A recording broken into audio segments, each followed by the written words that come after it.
et d'information de l'Afrique vers le monde. Canap 54, Canap 54, Canap 54, Canap TV. Africa 54 est la première chaîne de télévision panafricaine, généraliste et d'information de l'Afrique vers le monde. Chaque pays africain devrait avoir un représentant œuvrant en son sein afin de permettre l'éclosion des talents, pouvant également jouer de pont avec nos pays respectifs. Bref, nous sommes panafricanistes au sens absolu du terme. Canal Africa 54, dans sa devise, la première chaîne généraliste, culturelle et d'information de l'Afrique vers le monde.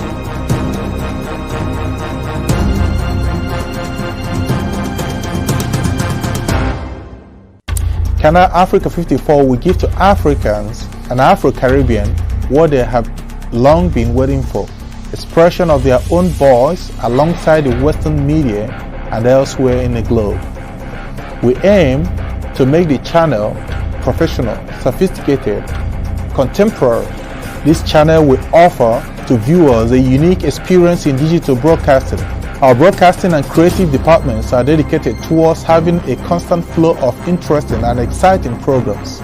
By using the most sophisticated methods of production, we aim to provide programming which is second to none, developing and enhancing the digital TV services throughout interactive mediums.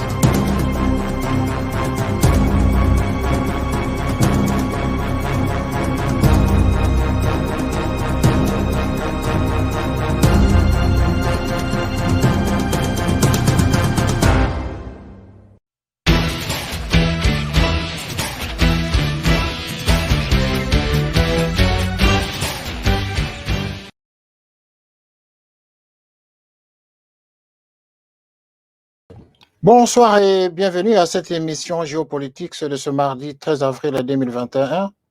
Nous sommes très ravis justement de vous savoir nombreux à nous suivre encore pour parler de la République démocratique du Congo, spécialement parler encore une fois de la situation à Béni. Le titre de l'émission de ce soir tourne autour de la détresse des orphelins à Béni. Ces orphelins qui sont justement dépourvus de tous les moyens, de tous les soutiens, de tous les supports possibles pour leur encadrement. Ce sont des enfants qui sont victimes aujourd'hui suite à la disparition de leurs parents qui, pour la plupart, ont été victimes des massacres perpétrés récemment dans le territoire de Béni. Les cris d'alarme que les populations bénitiennes ont lancés, les cris d'alarme que ces populations du Nord Kivu continuent à lancer au monde entier et plus particulièrement aux Congolais qui sont éparpillés dans le monde. Ces cris d'alarme, justement, sont des cris de cœur. Ces cris d'alarme sont des cris de détresse. Ces cris d'alarme, justement, sont des cris interpellateurs au cœur de bonne volonté. Cette situation que traversent les Bénitiens est une situation qui pourrait vous arriver, vous qui nous regardez. Mais dans quelles conditions, dans quelle position vous sentiriez-vous si vous étiez justement victime de ces atrocités? Lorsque vous êtes victime d'un massacre et que vos enfants sont restés seuls. Les orphelins qui aujourd'hui sont campés quelque part, ce sont des volontaires, des personnes de bonne volonté, n'ayant pas assez de moyens, mais qui se sont donnés corps et âme pour encadrer ces enfants. Ils sont tellement nombreux que pour le moment, en tout cas, les volontaires locaux ne sont pas capables de s'en sortir. C'est la raison pour laquelle nous dédions ces émissions. Ces différentes émissions, nous les faisons à répétition, de manière répétitive, pour permettre à ce que quelqu'un quelque part réagisse, pour permettre à ce que le monde occidental, le monde congolais, le monde de personnes de bonne volonté puisse poser un acte d'amour. Cet acte d'amour, tout le monde en a besoin à un moment donné de notre vie.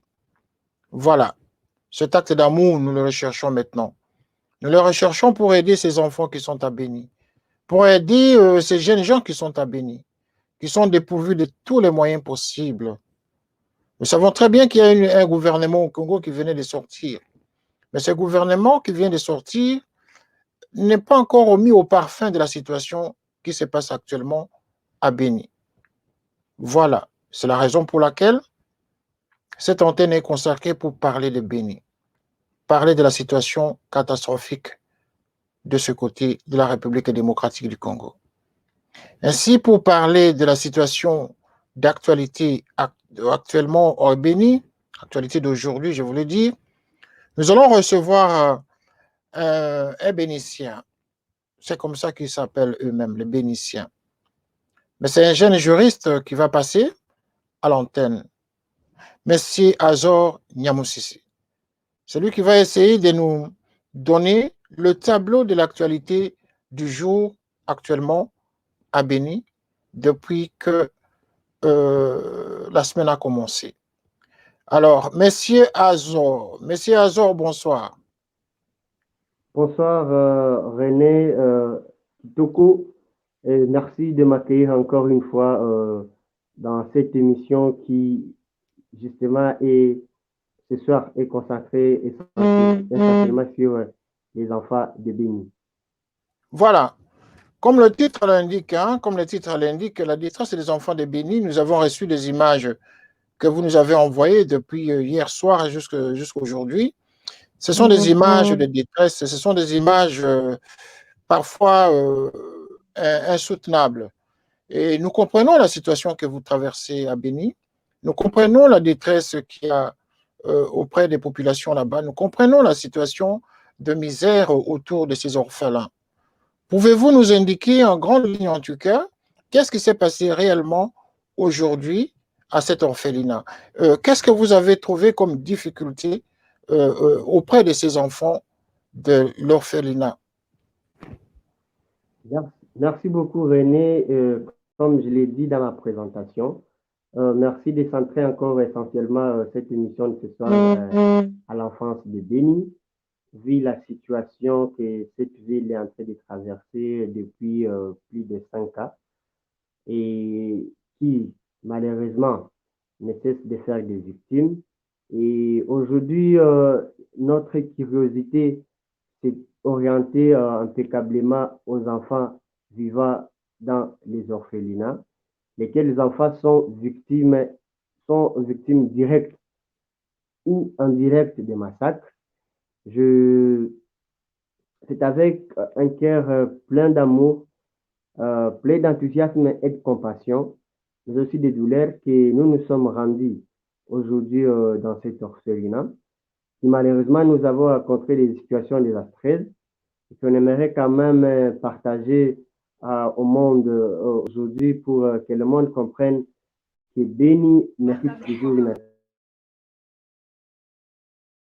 Nous sommes allés dans un orphelinat dont le responsable, c'est une femme. Elle s'appelle Madame Marie. Dans cet orphelinat, nous pouvons enregistrer plus de 34 enfants, lesquels enfants sont tous victimes de massacres. Donc, ils ont perdu leur père, leur mère, ou soit leur tutelle. Et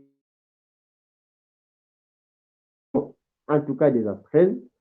Ne vous en faites pas, ces enfants que vous voyez, en fait, les images seront balancées.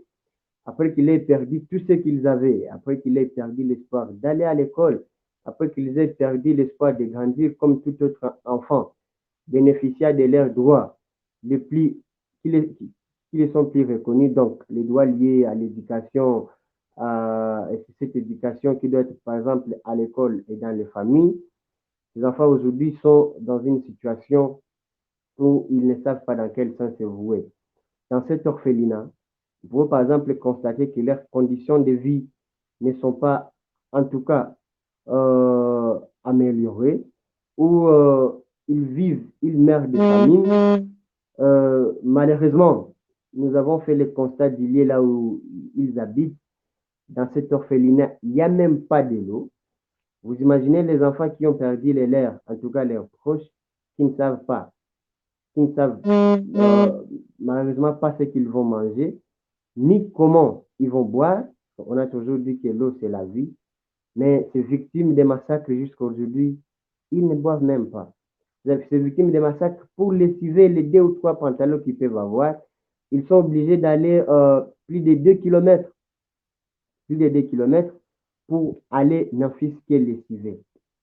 Pour trouver à manger, ça, je ne sais pas, nous avons rencontré malheureusement nombreux qui sont malnutris. Et aujourd'hui, nous nous sommes dit, si nous voulons poser un acte, c'est aujourd'hui ou jamais. Parce qu'il y a l'avenir de toute une génération qui est en péril. La seule faute qu'ils ont faite, la seule faute qu'ils ont commise, c'est d'avoir été de nationalité congolaise et avoir été né à Béni. Donc, vous comprenez que pour l'instant, la situation, les conditions de vie de ces enfants ne sont pas améliorées. Si vous voyez une maison, cette maison dans laquelle ces enfants passent nuit, c'est une maison de 3 chambres, mais vous imaginez plus de 34 enfants qui passent nuit là-bas. Leur responsable. Donc, à quelqu'un qui a un cœur humain, il sait déjà s'imaginer dans quelles conditions de vie les enfants sont en train de vivre. Cher René. Voilà. Je pense que les téléspectateurs peuvent se rendre compte que nous sommes en train de vous montrer les images de ces orphelins. Des images pour lesquelles nous ne pouvons pas, selon les consignes qui nous sont données généralement dans les médias, lorsque surtout nos plateformes passent dans des réseaux sociaux, il va falloir que vous sachiez que nous ne pouvons pas garder les images des enfants pendant plus de 10 secondes. Donc, c'est juste pour vous montrer, mais si jamais vous avez besoin de voir les vidéos de ces images, de cet orphelinat, comment ça se passe, nous pouvons vous les envoyer par demande. Si vous nous envoyez vraiment une demande, nous allons vous envoyer toutes les images, en tout cas, de cet orphelinat, auquel nous aimerions justement que la plupart, les Congolais se mobilisent pour soutenir cet orphelinat. Il y a une organisation qui est mise en place par ces jeunes gens qui interviennent chaque soir ici, une organisation qui s'appelle Peace for Beni, la paix pour Beni, et en Swahili, c'est... pouvez nous dire en Swahili, hein, comment ça s'appelle l'organisation? Oui, en Swahili, ça signifie Amani Beni. Amani, voilà. Beni, donc voilà. Beni, Donc vous comprenez, j'avais voulu que lui-même prononce le mot. Hein. Et donc, c'est une organisation qui est officiellement là-bas. Si vous voulez envoyer, par exemple, des dons, vous pouvez envoyer à partir d'ici. Nous avons déjà mis une cagnotte. Nous affichons tout le temps les références de cette cagnotte. Vous pouvez mettre 5 pounds, 5 euros, 5 dollars. Ça dépend de la monnaie que vous utilisez actuellement. À vous de faire la conversion autour de 5 dollars ou 5 euros. Voilà, c'est ça. Il n'y a que ça que ces enfants on demande pour les aider à sortir des situations difficiles. Nous savons que personne ne peut résoudre individuellement cette situation. Mais la combinaison des efforts, le partage entre nous pourrait justement aider ces enfants, ne fût-ce que avec un 10% justement, la résolution de 10% de leurs difficultés. C'est cela le problème. Donc, il est normal que nous puissions nous cotiser, nous Congolais qui voyons le Congo de loin et surtout la situation de Béni à distance. Évitons juste de regarder les images sans poser des actes, parce que ces enfants sont les nôtres, car ils sont tous des Congolais. C'est donc de notre devoir justement de réagir si nous sommes encore patriotes, si nous avons encore l'esprit d'amour et de partage. Voilà. Monsieur Azor, une autre question que je vais vous poser, c'est de savoir, hier, nous avons parlé de la situation à Goma. Il y a eu échauffourée à Goma entre les Nandés et l'Nkumu. Alors, l'Nkumu, il semblerait que ce n'est pas une tribu reconnue au Nord Kivu. Qu'est-ce qu'il en est au juste? Qu'est-ce qui s'est passé? Merci beaucoup. Hier, en tout cas, nous avons observé un phénomène, en tout cas que je ne sais même pas comment mettre les mots là-dessus, où, selon moi, nous sommes en train de voir la naissance d'une guerre civile au Nord Kivu. Pourquoi? Parce que lorsque des tribus se battent déjà, on se dit ce qui va sortir, c'est du pire. Les Nandés couvrent essentiellement la partie Béni territoire et Butembo territoire. Euh, mais aussi, il y a une tribu des Rwandais. En fait, ils sont nos frères parce qu'ils sont là depuis 1996. Et nous vivons déjà avec eux parce que par définition, ils sont déjà des Congolais naturalisés. Et malheureusement, en exigeant le départ de la MONUSCO, je commence ici par la genèse, vous savez tous qu'il y a des actions que les groupes de pression et les mouvements citoyens, mais aussi les organisations de la société civile ont lancé pour dire non à la mission des Nations Unies pour la stabilisation au Congo. Ils ont dit en tout cas qu'ils voulaient que la MONUSCO puisse partir. Et malheureusement, de ces revendications, il y a eu autres événements qui se sont déroulés où on pouvait déjà observer à des comportements aussi barbares de la part des Nandés et des Nkumu. Il y a eu des affrontements, en tout cas violents. Nous avons justement déploré des pertes en vie humaine, mais aussi des blessures graves. Au plus vite que possible, les gouverneurs de la province du Nord Kivu, son Excellence Carly Nzanzu Kasivita, a directement, d'ailleurs, lui-même s'est dépêché sur place pour essayer un tout petit peu de comprendre le mal qui est en train de déranger ces deux communautés. Et malheureusement, comme je l'ai dit précédemment, les pertes étaient déjà énormes, où on pouvait déjà assister à des incendies de différentes maisons. On peut voir des gens, les Nkumu, qui venaient avec des armes blanches, mais aussi des Nandés qui ne restaient pas aussi indifférents face à cela. Ils se sont battus. Et d'ailleurs, le milieu, soit la zone, s'est vidé de sa population, craignant justement pour leur santé et leur vie. Donc, c'est ça, c'est ce qui se passe au Nord Kivu. Malheureusement, la situation de Beni est en train aussi d'affecter très sérieusement les régions environnantes. En voyant là où ces affrontements entre les Nandés et les Nkumu s'étaient passés, c'est en tout cas un peu loin de la ville de Beni, justement parce que les frères de l'autre côté, ils ont décidé d'unir leur voix et dire non à la situation qui prévaut à Beni, et voilà les conséquences. Donc, une action menée à Beni qui dirait, en fait, elle était pacifique parce que la population de Beni pense avoir réclamé une cause noble.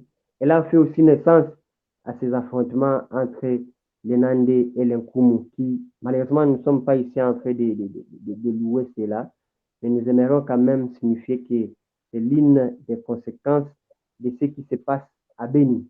Monsieur René. Alors, monsieur Azor, pouvez-vous nous parler de cette tribu Nkumu? Est-ce que c'est une tribu qui est connue au Nord Kivu?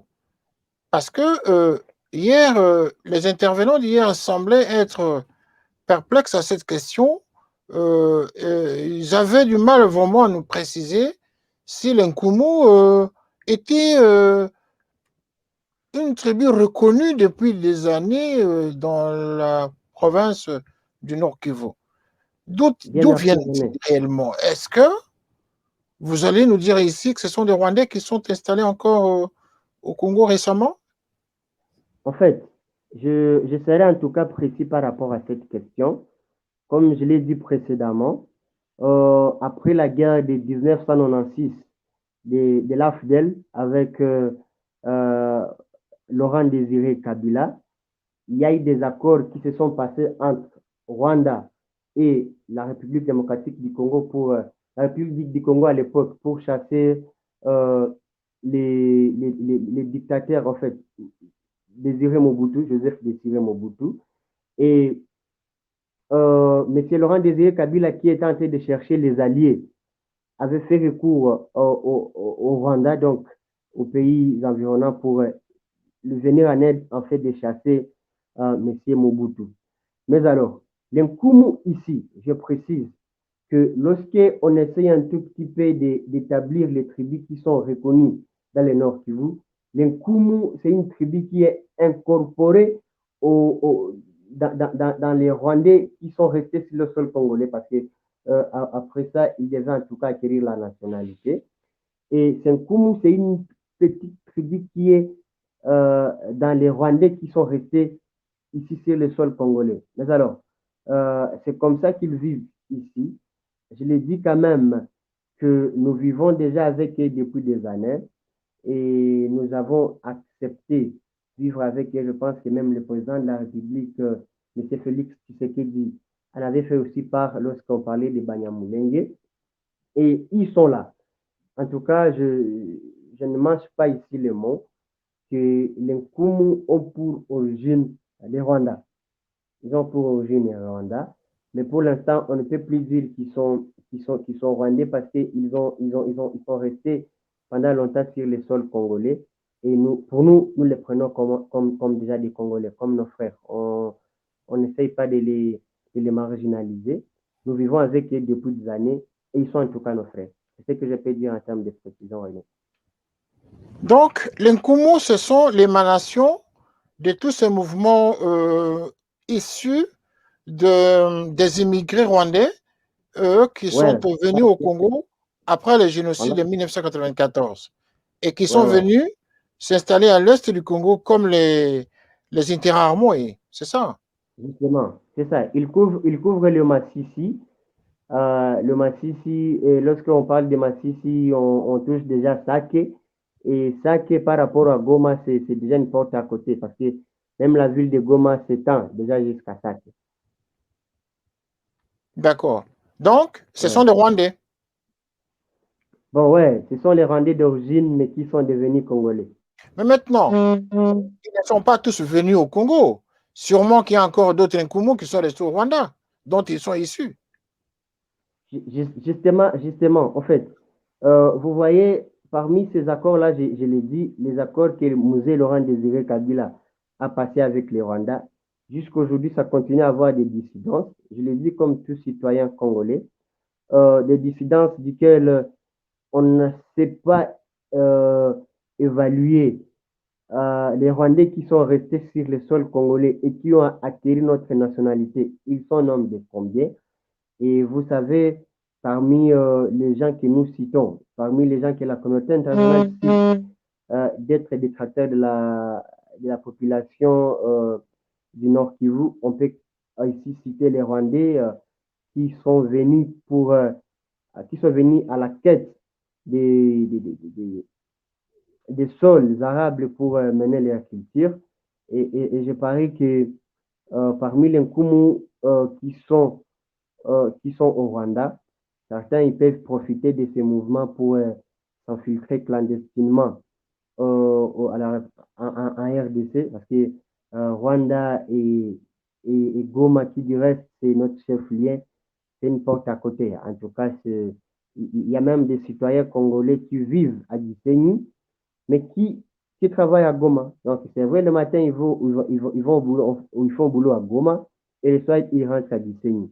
Donc, c'est parmi, je signale bien que c'est parmi les conséquences qui vont cette partie de l'Est jusqu'aujourd'hui, parce que c'est dans cette même vocation que nous avons connu la naissance des CNDP qui, au plus tard, s'était transformé au mouvement du 23 mars.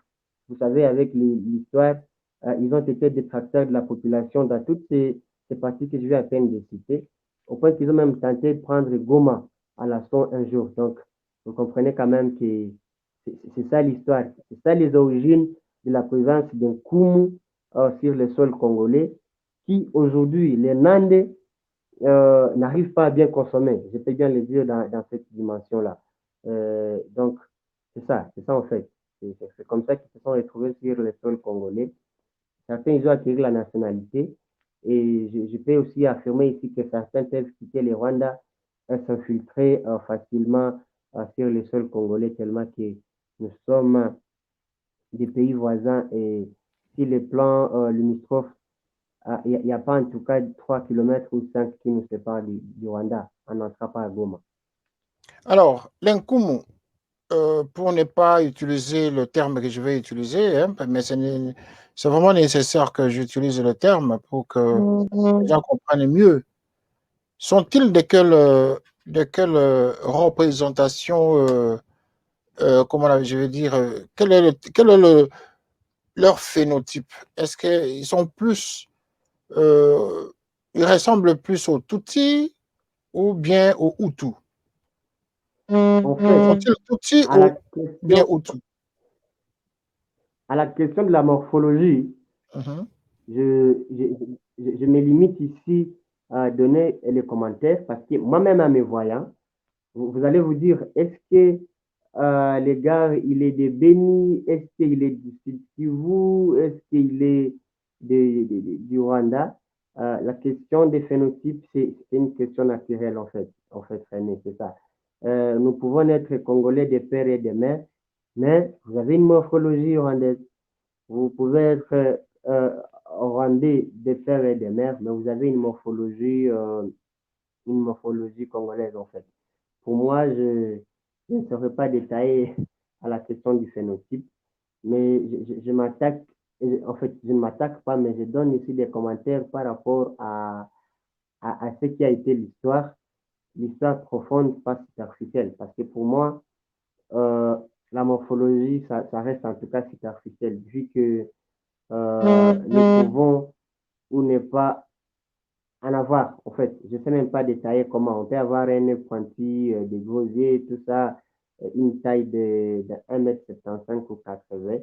Ça ne signifie pas que vous êtes exclusivement du Rwanda. Parce que il y a par exemple les frères Hema qui sont dans la province de l'Ituri, je cite ici Bounia, tout ça. Ils sont très élancés, ils sont très noirs et parfois ils ressemblent aux Tutsis. Et ça ne signifie pas, le voir comme ça n'est pas déjà une preuve irréfutable qu'il a des origines rwandaises. Ou s'il faut juger, bien qu'il y ait un droit et un principe fort qui dit euh, la forme précède le fond. Mais en tout cas, pour moi, ici, je préfère rester dans le fond pour dire que cette morphologie, on peut l'acquérir d'une manière ou d'une autre. Ça ne signifie pas exclusivement qu'on est du Rwanda ou qu'on est de la République démocratique du Congo. Oui, mais ce comportement violent qu'ils adoptent à utiliser des machettes en public, nous avons des images que vous nous avez envoyées, mais ce sont Ouais. des images insoutenables. C'est des images qu'on ne peut même pas diffuser à la télé, ne fût-ce que pour illustration, nous ne pouvons pas, tellement qu'elles sont violentes. Des gens qui utilisent des machettes comme ça et qui se battent avec des machettes, on dirait des petits bâtonnettes, des bâtons qu'ils utilisent, et pourtant ce sont des machettes. Cette culture n'est pas une culture congolaise quand même en étant de violence. Des machettes comme ça, c'est insoutenable comme comportement. En fait, ici, que de m'attaquer sur une tribu ou que de m'attaquer sur une tribu ou un groupe d'individus, je veux plutôt m'attaquer à l'homme. L'homme étant qu'un être social. Aucun peuple du monde n'a la connotation d'attaquer les autres par la machette ou par arme blanche. C'est un acte de vandalisme très stupide et inacceptable parce que s'il faut dire quand même qu'on a été créé à l'image de Dieu, je ne suis pas en train de voir un humain, peu importe ses origines, s'attaquer à son semblable moyennant une machette. Non. Donc, ce que nous vivons à Béni, je dis Béni parce qu'à Béni aussi, il y a cette pratique, une pratique très douloureuse, quand même, où on peut déjà observer les gens qui s'abattent par la machette. C'est parmi les modes opératoires des ADF, qui aussi peuvent éventrer les femmes, tout ça. Et pour moi, ici, je fais quand même allusion à l'être humain. Cette connotation n'est pas donnée à un groupe d'individus ou à une tribu quelconque. Non. Si moi je suis d'Adiazo, je suis congolais ou rwandais, je suis Kumu ou Nandé, je suis celui qui doit décider dans quel mode opératoire je peux m'y prendre pour réprimer, en fait, pour exprimer mes mécontentements. Si je décide que c'est par la machette, c'est pas une connotation Nandé ou Kumu. Donc Voilà. là, c'est moi. C'est moi, mais c'est ça moi, c'est ça mes émotions, c'est ça mes tempéraments. D'accord. Maintenant, Ouais. au niveau du comportement, ok, au niveau des revendications plutôt, qu'est-ce que l'Nkumu en question revendique?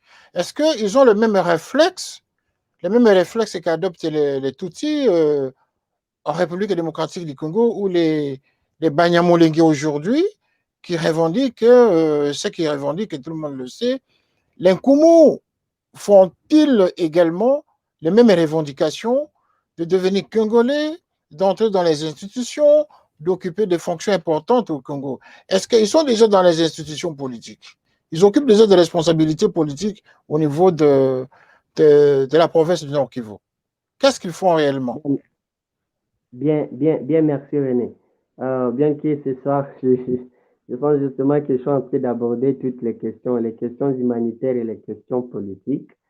Voilà pourquoi vous allez comprendre un peu ma retenue par rapport à certaines déclarations. Ce que je sais, c'est que l'Nkumu, avant, moi je suis franc, avant ce qui s'est passé hier, je n'avais jamais senti qu'ils ont une capacité de révolte comme ce qui a été. En tout cas, je suis sincère. Ils ont vécu dans cette zone pendant bien longtemps. Cette pratique ne s'était jamais faite. Je ne sais pas ici ce qu'a été la raison qui les a poussés à déverser dans cela. Je pense qu'étant un étudiant en droit et un chercheur, dans les moments venus, je vais tâcher m'approfondir par rapport à cette question. Mais jusque-là, nous n'avons appris aucune revendication d'un Nkumu, à moins qu'il se soit caché derrière leurs frères. Bon, leurs frères, je ne sais pas, consanguins, parce que ils sont déjà, la nationalité congolaise, on peut l'acquérir, ils ont déjà acquis cette nationalité congolaise. Mais non, les revendications des institutions, de l'armée, non, en tout cas. L'Nkumu n'était jamais inoffensif. Je n'avais jamais appris leur degré de nuisance avant l'affrontement d'hier, en fait. C'est ça, René. Et je m'épargne ici de ne pas dire ce qu'ils ne font pas, mais je dois quand même dire ce que je sais. Vous savez que vous venez de donner des révélations sans vous rendre compte. Ce que vous dites au niveau de la diaspora, nous recevons ça avec sérieux. Parce que déjà, vous nous révélez encore une autre tribu qui commence à s'agiter, une autre tribu qui est issue justement des accords de Laurent Désiré Kabila lorsqu'il a signé avec le Rwanda. Sachez très bien que ce sont des informations capitales que vous nous offrez. Et que ces Nkumu se comportent comme ils se sont comportés hier et aujourd'hui. C'est comme cela que la guerre a commencé à l'instant. Une tribu qui se révolte avec des machettes en public et tue les autres. Le génocide aussi a commencé de cette façon. Évidemment, il y avait une autre cause beaucoup plus politique, mais on ne sait jamais que ce qui commence avec l'Nkumu va avoir une extension vers d'autres tribus de la région. Sans oublier que la région est très sensible à la balkanisation dont on parle. Tenez, René. En fait, j'ai dit que de m'attaquer sur une tribu, je l'ai dit précédemment, je préfère plutôt m'attaquer sur l'individu. Ce même phénomène se passe en Ituri. Cette fois, ce n'est pas les Nkumu qui sont auteurs, parce que je n'aimerais pas ici le marginaliser, comme je l'ai dit précédemment dans mes propos, parce que par rapport à l'incident qui s'était constaté la dernière fois. Mais la même pratique s'est passée en Ituri, laquelle pratique a été à la base d'une guerre civile à Bunia, où on pouvait déjà, en tout cas, malheureusement, avoir autant de morts. Et donc, moi je pense que de nous attaquer sur les Nande, les Nkumu ou les les gens de l'Ituri, Mhm. les détribus. Je pense plutôt qu'il faut réfléchir dans quelle dimension nous pouvons positiver la mentalité des Congolais. Dans quelle Mhm. dimension nous pouvons renforcer l'éducation civique et morale. Parce que si vous vous rappelez, dans mes interventions, la dernière fois, j'avais dit que j'ai un rêve de supprimer les nationalités, un rêve Mhm. de supprimer les tribus et être qu'un citoyen du monde. Un citoyen du monde qui ne va que se contenter d'avoir son frère de son côté et de ne pas lui demander est-ce que tu es un Kumu, est-ce que tu es Nande, est-ce que tu es Mugegere, est-ce que tu es Mufulero, je ne sais pas. C'est ça moi mon rêve en fait.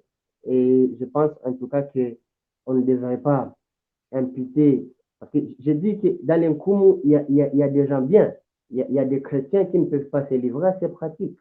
Donc, je me dis, je réitère ma position, c'est une question d'individu, c'est une question d'homme, et tous ensemble, à travers le monde, nous devons renforcer l'éducation civique de tous les citoyens congolais pour qu'ils comprennent que nous devons tous vivre ensemble et que seule l'unité du Congo, seule, euh, en fait, l'état des droits, quand je suis en train de dire que l'état des droits, ça incorpore beaucoup de choses. Mais alors, si je suis aussi chrétien, c'est l'amour doit nous caractériser. Parce que celui qui aime son humain, il ne va pas se livrer à ces pratiques aussi inhumaines. Malheureusement, malheureusement que cet amour n'est pas assez constaté du côté de l'Est du Congo avec tous les intrus justement qui entrent dans le territoire congolais. Et c'est ici, justement, je pense que c'est de votre responsabilité, vous qui êtes habitants de l'Est, à dénoncer régulièrement ce genre de comportement, des éléments qui entrent à partir de l'Est, ceux qui faufilent comme ça, compte tenu du fait que les frontières sont tellement poreuses à l'Est, et donc tout le monde peut entrer comme il veut, s'installer dans un coin et utiliser les papiers. Il devient Nandé, il devient Bashi ou de Bouffleur ou whatever, mais c'est à vous, les nantis de province, qui devez normalement nous informer régulièrement et nous dire toute la vérité, rien que la vérité. Parce que quand vous dites d'une part qu'ils sont déjà des Congolais parce que ça fait longtemps qu'ils vivent au Congo, après avoir vécu longtemps, certains sont nés au Congo, d'accord, mais ont-ils été recensés? C'est comment? Ont-ils été recensés? Déjà, nous avons un problème avec les Banyamulenge. Le Congo a un problème Oui, avec les Banyamulenge. Là, il s'ajoute oui, l'Nkumu. ouais. L'autorité politique provinciale a-t-elle joué un rôle, ne fût-ce que pour recenser cette communauté ethnique? D'accord. Je pense aussi ici que je donne un avis comme un citoyen congolais qui ne veut pas que le pire n'arrive demain euh, parce qu'on veut satisfaire nos intérêts égoïstes. Quand je dis nos intérêts égoïstes, je suis ici en train de me dire que nombreux, ils se précipitent à l'organisation des élections, oubliant une phase très, très importante, celle que vous venez de souligner. Moi, je pense qu'à un moment, avant les élections de 2023, on devrait quand même penser à un recensement pour savoir qui est congolais, qui ne l'est pas. Voilà, Cela pourra nous aider avec le système même de la décentralisation, de comprendre dans ma zone, dans ma voilà. province, j'ai Mhm. combien d'ethnies, j'ai combien de tribus et comment je vais m'y prendre. Mais si on sautait cette étape, je pense à un certain moment que nous allons nous attaquer à des problèmes pareils et on sera plutôt en train de nous attaquer aux conséquences qu'aux causes. Mhm. Donc, je pense en tout cas que étant un acteur, un analyste indépendant, avant que les élections de 2023 ne pointent à l'horizon, il faut d'abord commencer par les recensements. Parce que si vous tenez, la FDC est entourée de 9 pays limitrophes et à un moment, nous sentons un peu agressés d'une manière ou d'une autre. Parce que quand même, vous pouvez constater que avec le système ADEF ici à Beni, nous pouvons par exemple rencontrer des Tanzaniens, nous pouvons par exemple rencontrer des Burundais, nous pouvons par exemple rencontrer des Rwandais, vous pouvez aussi rencontrer des brebis galaises citoyens congolais. Et je pense que cela doit nous servir de leçon, doit nous servir d'exemple. Avant les élections, je propose en tout cas d'abord les recensements. Et puis les recensements là devra nous permettre de savoir on a combien, pas les chiffres estimatifs du genre les quotas électoraux. Non, ça Voilà. nous a toujours guidé. Parce que moi, par exemple, je peux aller m'enrôler, je trouve la carte d'électeur, mais je vais pas aux Voilà. urnes. Je vais pas aux urnes. Je vais aussi, je suis en train de mener une étude là-dessus. Je veux aussi à un moment critiquer l'organisation du scrutin en République démocratique du Congo parce que on a tendance à penser que on ne fait que, on organise cela pour la conquête du pouvoir sans pour Voilà. autant analyser les tenants et les aboutissants. Voilà. Je pense, et je reste convaincu qu'il nous faut d'abord un recensement général. Après cela, on pourra penser aux élections, chers amis. Effectivement, nous avons eu la semaine précédente, la semaine dernière, je crois, nous avons organisé plusieurs débats autour de la question concernant comment on appelle ça, élection ou identification avant le vote, avant ce Oui. scrutin de 2023. D'après vous, et au regard des réalités sur place que vous venez de le décrire, pensez-vous que vous avez même souligné le fait que c'est une nécessité de commencer par le recensement, qui est une bonne chose pour les Congolais, effectivement. Mais maintenant, au regard de la situation actuelle par rapport à la mandature du président de la République, Félix Antoine Tshilombo, il lui reste pratiquement, je peux dire, 2 ans et quelques mois. Considérons 2 ans et demi.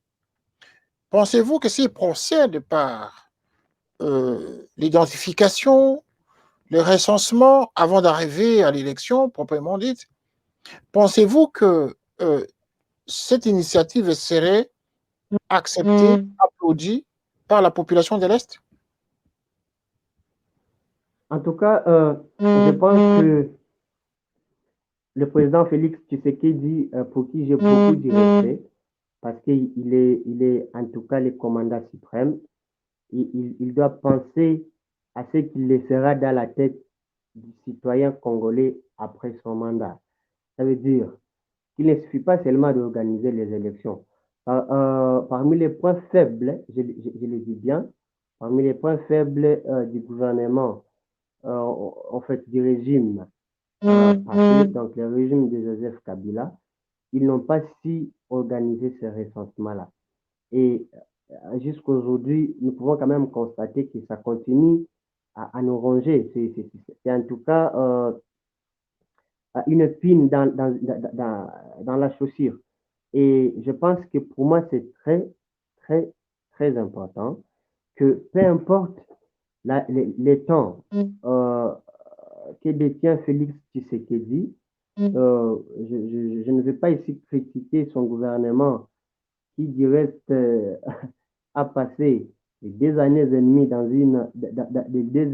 des années passées dans une distraction et dans un jeu de ping-pong pour chercher à asseoir son pouvoir. Mais le peu qu'il peut faire pour nous, parce que cela restera ineffaçablement gravé dans nos mémoires, qu'il nous organise, qu'il pense déjà comment organiser les élections, mais en organisant les élections, il doit penser aux aspects très, très importants qui devront faire à ce que cette élection reste mémorable et avoir soufflé déjà le deuxième va, l'alternance politique. Donc, qu'il nous organise ces recrutements. Je ne sais pas si ça prendra combien de temps, mais moi, si en tout cas j'étais son conseiller, je lui dirais de déclencher déjà le processus et on pourrait déjà attendre 2023. Il aura déjà fait quelque chose. On aura déjà si on est à combien. Ça, je l'ai dit, pas seulement pour les Nord Kivu, mais aussi, ça peut être aussi pour l'Ituri, en fait, pour toute la République démocratique du Congo. Comme je l'ai dit, René, nous avons 9 pays limitrophes Oui. et d'une manière ou d'une autre, nous sommes agressés sur notre propre sol. Je pense que le président Tshisekedi doit en tout cas réfléchir déjà dans ce sens pour nous laisser de quoi nous en prévaloir après son mandat, quoi. C'est-à-dire que quel que soit le temps que ça peut mettre, ça peut prendre, l'essentiel, c'est d'avoir laissé un acquis que lors Voilà, de son premier mandat, par exemple, il aurait fait quelque chose que les Congolais attendaient. en tout cas, Voilà. en tout cas. Et doter le citoyen congolais ne fût-ce qu'avec une carte d'identité qu'il n'a pas aujourd'hui.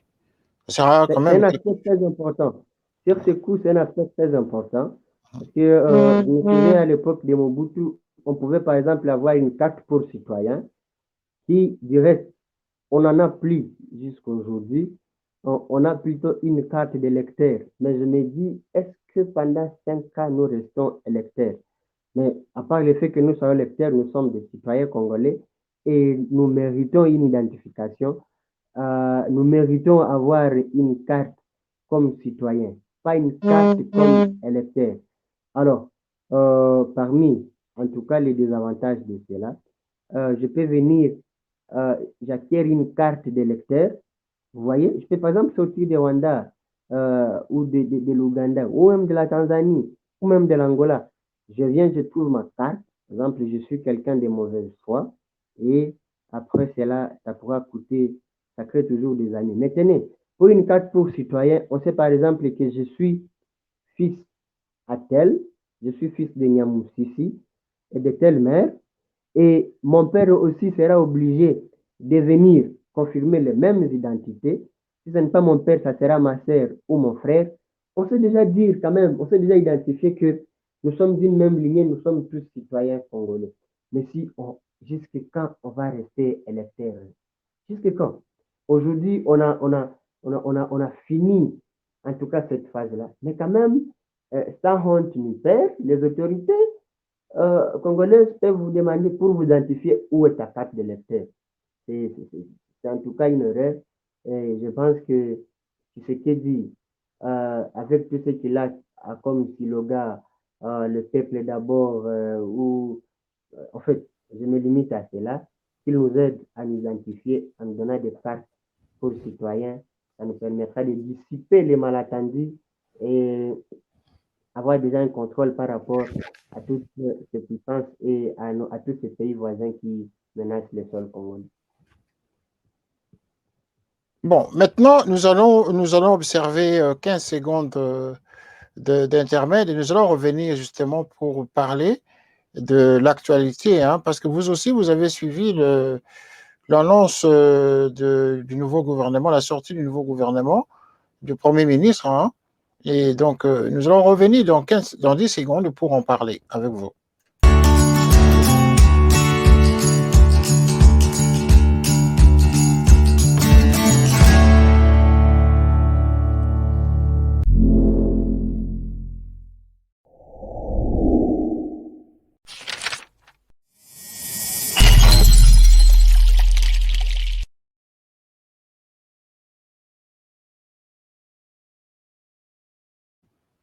Voilà, nous sommes de retour, hein, pour conclure cette émission. Dans cette dernière partie, nous allons analyser l'actualité avec Béni, avec les habitants de Béni, avec le groupe de jeunes de Béni, ceux qui affrontent justement l'atrocité au quotidien, ceux qui sont les vrais combattants en tout cas, parce qu'ils font la véritable résistance devant l'oppresseur, devant le criminel, devant tous ces bourreaux justement qui viennent décimer les populations de l'Est.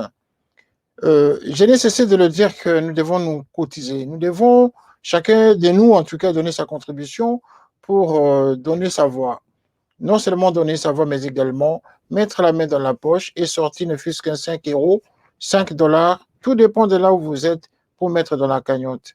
Cette cagnotte va aider justement ces enfants orphelins que nous avons vus tout à l'heure dans les images, dont nous disposons de plusieurs images justement, qui seront d'ailleurs des images très choquantes. On ne peut pas les diffuser vraiment à l'antenne. Les images de ces enfants qui sont délaissés parce que leurs parents sont décédés, sont morts, sont tués, sont massacrés de manière atroce. Voilà la manière de faire, de détruire tout un peuple, en leur faisant une guerre psychologique. Vous tuez le papa, vous laissez l'enfant. Vous avez vu ces images. Je n'ai pas besoin de vous les commenter encore une fois parce que ce sont les mêmes images. Et plusieurs images également que vous n'avez pas encore vues dans les réseaux sociaux. Certains sont allés jusqu'à dire que la plupart des images sont des images montées, mais c'est faux. Les images que nous recevons, pour nous en tout cas dans notre database, c'est des images qui sont envoyées par ce groupe de jeunes gens qui sont justement en détresse et qui nous envoient ces cris d'alarme tous les jours. Donc, aimons-nous, vivons et essayons d'aider nos frères et sœurs qui sont à l'est du Congo. Voilà. Je suis en train de parler avec M. Azor Nyamosisi, qui est juriste, justement, il est étudiant en droit de l'autre côté de Béni. C'est avec lui que nous sommes en train d'avoir tous ces témoignages autour de l'autre tribu qui s'appelle Nkumu, qui commence déjà à faire entendre de lui et qui commence à faire tapage pour le moment.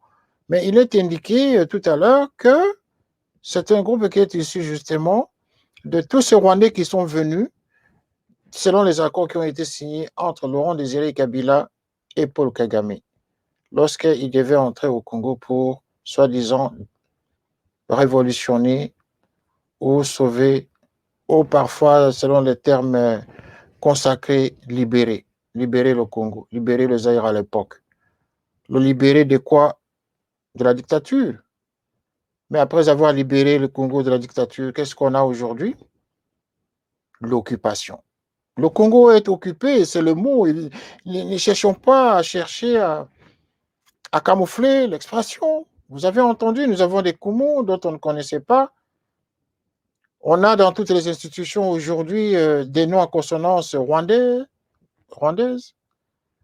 Certains qui se disent nous sommes des Congolais, d'accord, mais on ne sait pas identifier les gens. Voilà, ceci va nous conduire justement à parler du nouveau gouvernement avec M. Azor. M. Azor, nous allons commenter l'actualité. Hein. Essayez de nous dire comment vous avez reçu cette annonce du nouveau gouvernement du Premier ministre Kamalou Kondé.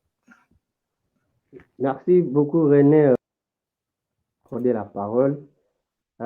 Justement pour parler de cette question d'actualité qui est en train de bouger le monde entier et plus particulièrement la République démocratique du Congo. Je me vais quand même ici signaler que le gouvernement Sama Lukonde a été entendu depuis longtemps et finalement, c'était hier que nous avions appris sa sortie. J'ai une sortie quand même qui nous a un peu soulagés parce que c'est tout ce qu'on attendait. On se retrouvait déjà dans une situation où on ne pouvait pas savoir le fonctionnement de l'État ou dans un gouvernement réputé démissionnaire avec toute cette période que ce gouvernement a pris. J'essaie déjà d'imaginer les conséquences. Tous ces ministres qui touchaient encore de l'argent du contribuable congolais. Mais bon, nous saluons quand même l'arrivée, l'atterrissage de ce nouveau gouvernement. Je félicite aussi le fait que c'est en tout cas un nouveau gouvernement. Et donc, un nouveau gouvernement, pour moi, ça signifie qu'on peut avoir un premier ministre qui a encore des quarantaines d'âge, Sama Lukonde, il est là. Et j'observe quand même un renouvellement de la classe politique. Ça m'enchante parce que depuis un certain moment, on observait déjà la routine. Les mêmes personnes qui occupaient les postes de prise de décision. Et finalement, on commençait déjà à se dire, est-ce que la RDC est devenue un petit royaume destiné seulement à un groupe d'individus? Mais je peux quand même ici féliciter Sama Lukonde et Félix Tshisekedi, le président, qui ont porté un choix en fait, de manière à renouveler la classe politique. Je ne suis pas du genre à faire de faux espoirs pour dire, parce que je sais que ce sera une question que vous allez me poser, René, qu'est-ce que j'attends de ce gouvernement? Pour l'instant, je préfère être en tout cas un bon observateur, tout en souhaitant en tout cas bonne chance et bon vent. Tout ce que les Congolais veulent, c'est voir un Congo changer, bien que l'État, le temps, joue à notre défaveur avec les 2 années qui restent. On ne sait pas ce qui sera fait, mais je fais quand même foi à ce gouvernement pour essayer un tout petit peu d'améliorer le social du Congolais. Vous qui êtes bénitien, vous qui êtes du Nord Kivu, vous qui êtes de l'Est du Congo, vous qui êtes à proximité du Rwanda, du Burundi, de l'Ouganda, par rapport à la proximité au niveau de la frontière, vous qui connaissez ces gens quand ils entrent au Congo, lorsque vous regardez la liste du gouvernement congolais, faites-vous la même lecture que vos compatriotes de Kinshasa qui savent repérer immédiatement que tel nom, telle personne, tel phénotype n'est pas congolais, mais plutôt rwandais. Quand vous regardez la liste du gouvernement, sa composition, si vous l'avez eue, est-ce que vous avez pu, selon votre constat, vu des noms ou des ressemblances des personnes que vous avez connues, soit des parents ou des grands-parents originaires de cette contrée ou du Rwanda directement? D'accord, René, je comprends. En fait, je pense que cette question, j'y ai déjà répondu. Euh, Certains Rwandais qui ont été sur le sol congolais avant 1960 ou après l'avènement de Laurent Désiré Kabila au pouvoir peuvent déjà en tout cas jouer de la nationalité congolaise. Moi ici, ce que je vais quand même signifier, comme je vous ai dit, je suis un analyste. Pour moi, j'ai mis à côté la question des nationalités. J'ai mis à côté la question d'origine. Les Congolais ont besoin de voir un changement aussi palpable. La question des tribus, la question des origines, pour moi, importe peu, parce qu'en entrant même dans l'histoire avec les Congo belges, avec le roi Léopold II, comprenez quand même que le roi Léopold II n'était pas belge. On l'appelait le roi de Belge. Et pour nous, pour moi, ce que je veux, c'est les résultats. Et quel résultat devra en tout cas toucher directement l'intérêt du citoyen congolais.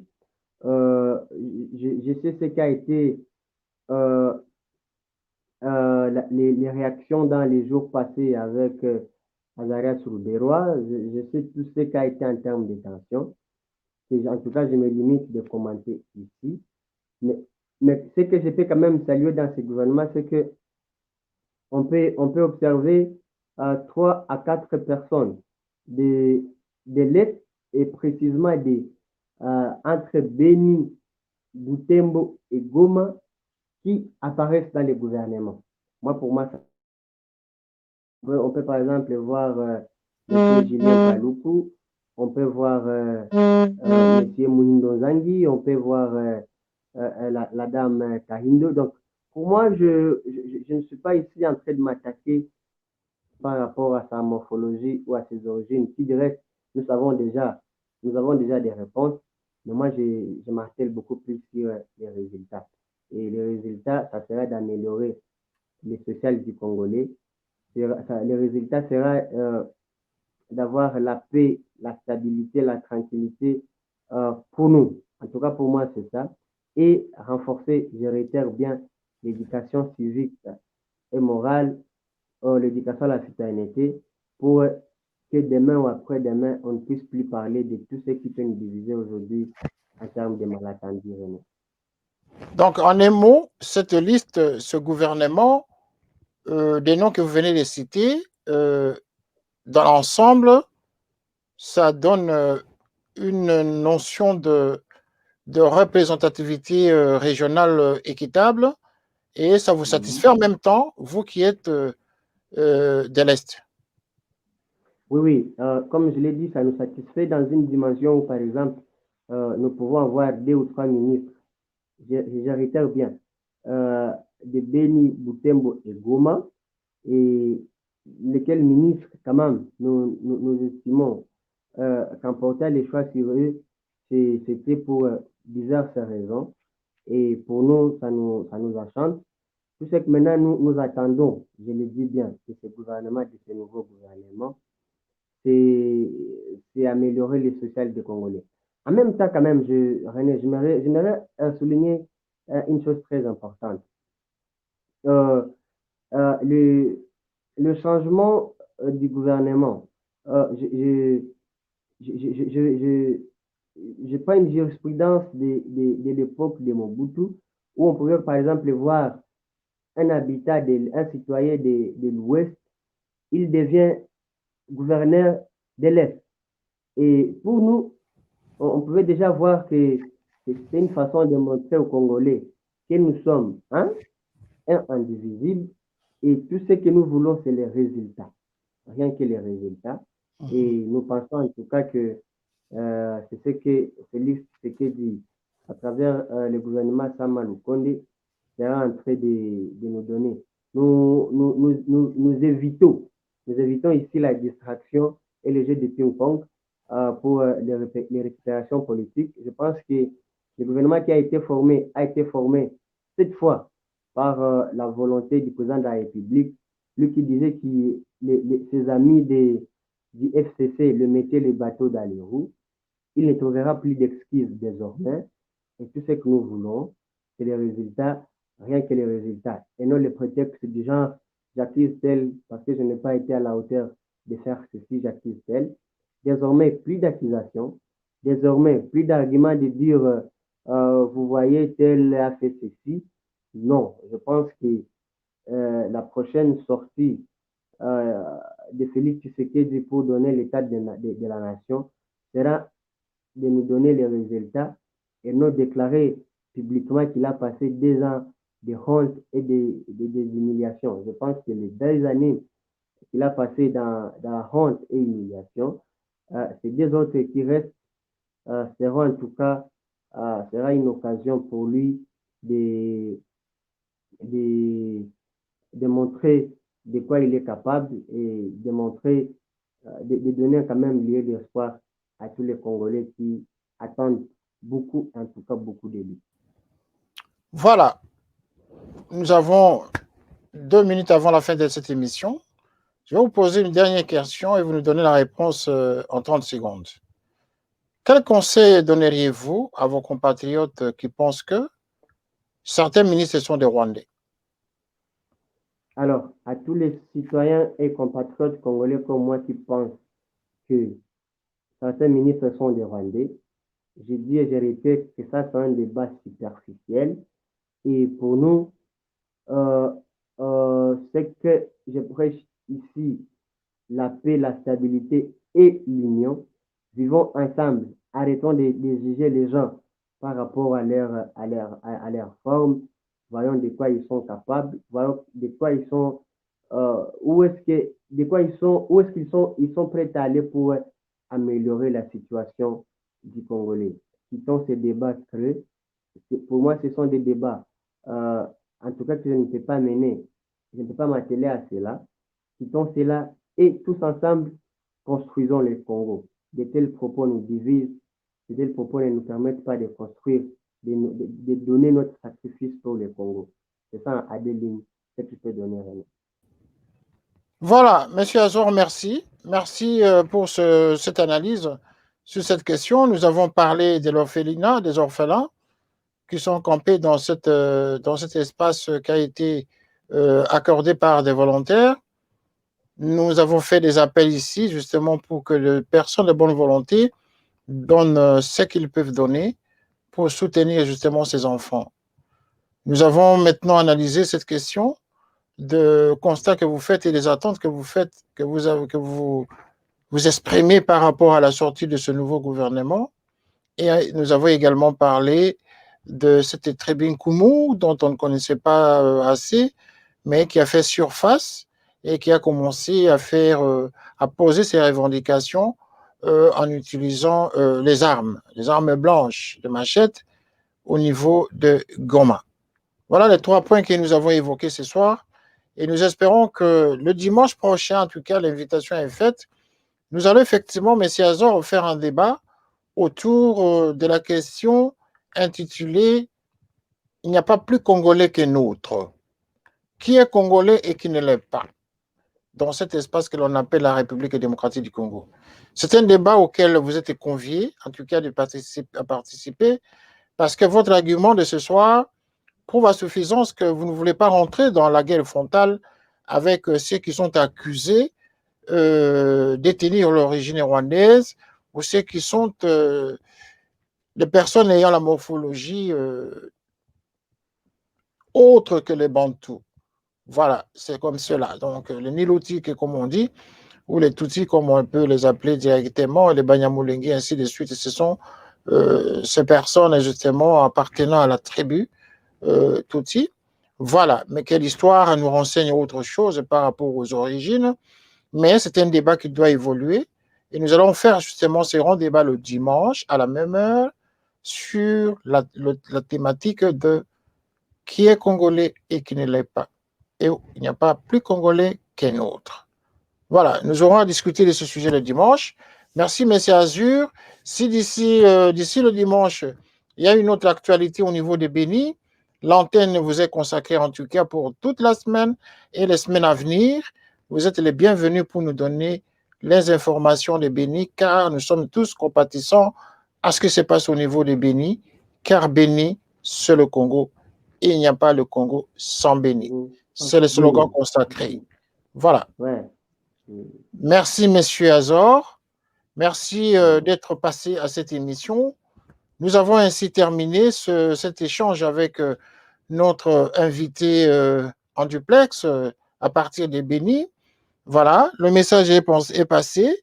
Essayez de participer à cette cagnotte. Mettez quelque chose.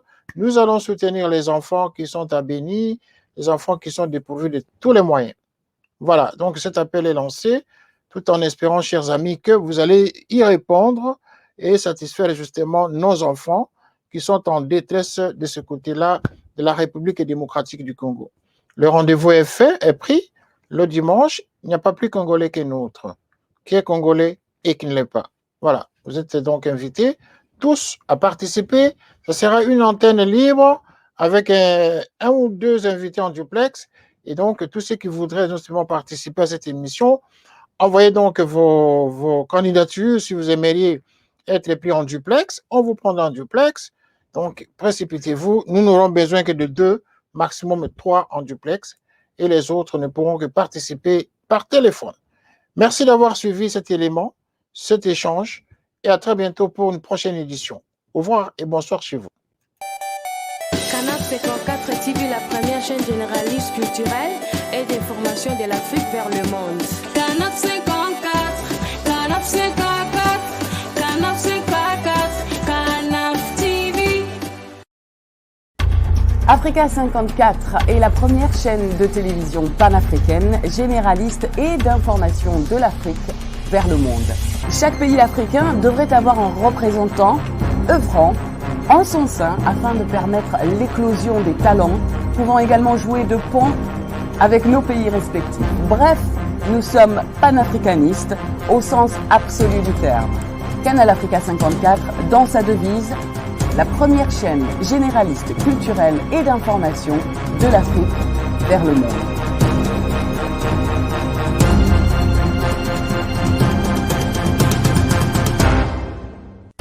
Canal Africa 54 will give to Africans and Afro-Caribbean what they have long been waiting for, expression of their own voice alongside the Western media and elsewhere in the globe. We aim to make the channel professional, sophisticated, contemporary. This channel will offer to viewers a unique experience in digital broadcasting. Our broadcasting and creative departments are dedicated towards having a constant flow of interesting and exciting programs. By using the most sophisticated methods of production, we aim to provide programming which is second to none, developing and enhancing the digital TV services throughout interactive mediums.